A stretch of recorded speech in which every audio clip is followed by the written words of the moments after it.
What's good, everybody? Welcome into our very special NFL Futures episode of The Early Edge as we continue to break down each and every division in the NFL as we lead up to what is sure to be an incredible season and the first ever season with 17 regular season games. This episode, we're talking about the NFC North, the Pack, the Vikings, the Bears, the Lions. So let's bring in the stars of the show. I have the three brightest minds at SportsLine and all of the land. He's the number one handicapper at SportsLine. Dramatic pause. RJ White. Hello, sir.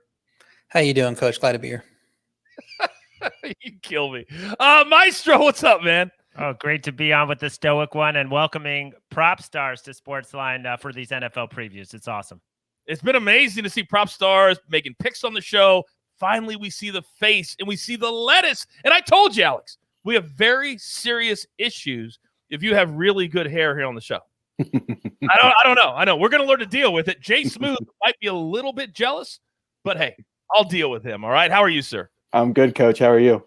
Oh, man, I'm awesome. And it's awesome to have you as part of the team. It really, really is. So let's jump right in. We have no time to waste. We're going to season win totals first. And this is going to be a very interesting year. We've got new quarterbacks that should be playing in Chicago that apparently aren't going to be playing. Aaron Rodgers threatened to leave. He did come back. A lot going on. So, Alex, you're the newest member of the team. I'm going to let you go first. What do you got? Awesome, Coach. So, yeah, the first thing I've got is the Vikings under 9 wins. I think the Vikings are going to have a tough season. They're already dealing with quite a few injuries on offense. They lost Irv Smith possibly for the season. Adam Thielen's banged up. Justin Jefferson is just getting over a sprained AC joint. So the offense is banged up. Their schedule is actually really difficult. They have the fifth toughest schedule based on opponent win percentage going into this season. They're looking at their schedule as well. The early part of the season is the easiest part, and with them already being banged up and missing multiple starters, I think if they don't get off to a good start, I could really see their season plummeting. And lastly, Kirk Cousins being unvaccinated, I think could unfortunately ultimately lead to him missing starts, or at least opening up the potential for him to miss starts. So, yeah, I have the Vikings under 9 wins. Yeah, if Cousins isn't in, for a few games, and you're going to have trouble hitting that number. I'm a little more positive on the Vikings. I think to them it always comes down with defense and Mike Zimmer's coaching. Zimmer's one of the better coaches in the league. We knew they were going to be bad last year because their defense was just decimated in terms of players that were missing due to opting out of the season and injury and leaving. I think they're in a better position now. They've upgraded some, so I'm not too strong on that. I think I might be the only positive person on the Bears at this point. I'm over 7.5 wins plus 105 with Chicago.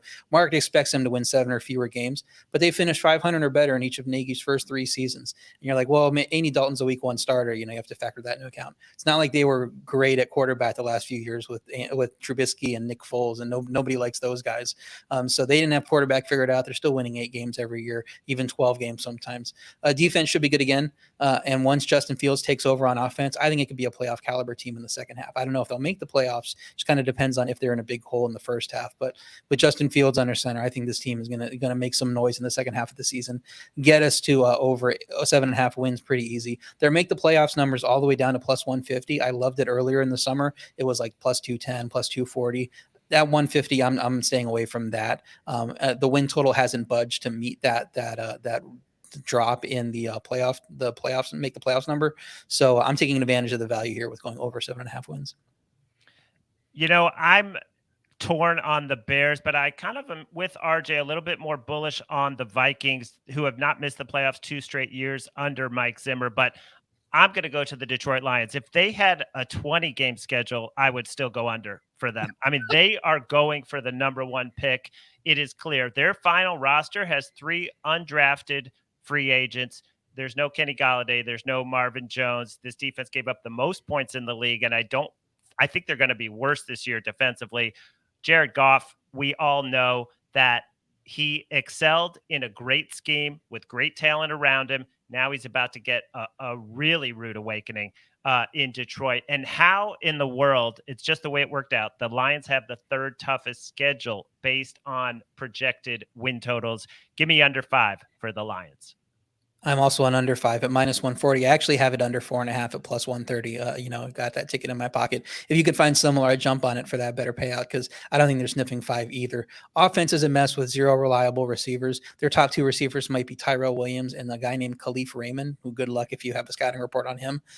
Pressure will be on the defense to keep them in games. This is a defense that allowed the most points in the NFL last year, and you're not fixing that in one offseason. So biggest addition on defense is Michael Brockers. He's not a game changer. He's not a guy that's going to get you a ton of sacks and really change what they're doing on defense. Rest of the division is good. Detroit might not be favored at all this year. It depends on Cincinnati and Philadelphia. If they get off to solid starts, Detroit plays them in week 6 and week 8 at home. Maybe they're pick 'em or favored in those games by 1 or 2. But aside from that, even if you give them those wins, I don't know where you get 3 or 4 more wins on the schedule. So under 5 wins, pretty easy for me also at -140.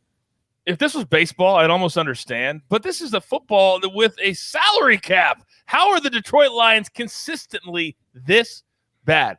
And by the way, Alex, you may not have picked up on it, but for the first time in your early edge career, you had 2 of the biggest cappers in America coming after you. I did. After you. How do you feel about that? I was a little shook. I was shook for you. I was shook for you, but I know you're going to rebound. I know you're going to be fine. You're going to be fine. All right, let's move on to team props. Only one here. And I believe the maestro is going to step up to the plate. What do you got? Yeah, well, this is mighty juicy, but I just don't see any way the Lions don't finish in 4th. If you go to Caesars right now, you can bet the Lions to finish in 4th place, and it's -350. It's a lot of juice, but they're stockpiling picks. They're clearing cap room. They're clearly not playing for this year. And we heard PropStars doesn't like the Vikings, but RJ and I do like the Vikings, and I think we can all agree they're a competent team. I think we can all agree that Aaron Rodgers is not finishing last. And you heard RJ talk about the Bears and Justin Fields and a solid defense, and they're probably going to be around 500 and the Lions are not going to be anywhere near 500. So I mean, no chance am I laying this on any other type of prop that I've seen. But when I saw this one, I thought it should have been -500. Well, even at 350, I mean, we would be remiss. One of the favorite things we have to do at 350, Maestro juice. It's got to be worth a squeeze. It has to be worth the squeeze. Damn, -350, and you feel like it's a lock? Yeah, we feel like it's a lock. That's how bad they are. It's how bad they are. All right, let's switch gears now to player props, and this is where PropStars really excels. What do you got, Alex? Yeah, so speaking of the hopeless Lions, one prop that I absolutely love and probably the only player that I really think has Pro Bowl potential on the Lions is TJ Hawkinson, and it's his receiving prop over 775.5 receiving yards. I think Hawkinson is going to emerge as one of the league's elite tight ends this year. He had 101 targets and 723 receiving yards in his rookie season. The Lions lost 64% of their targets from the 2020 season, including half of the targets inside of the 10-yard line.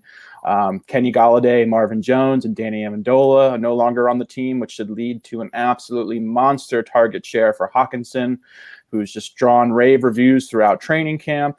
Something else I really liked was looking at Jared Goff. He finished with the 4th shallowest depth of target last year, which should really benefit Hawkinson, and he should just get a huge target share and really catch a lot of passes. So, yeah, I love TJ Hawkinson over 775.5 receiving yards. Another prop I really like is most receiving touchdowns for Devontae Adams at +900.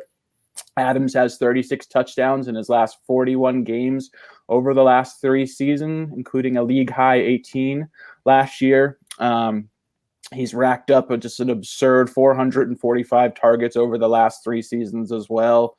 The Packers didn't make any notable upgrades on offense, so Adams should still continue to see just monster usage and a huge target share.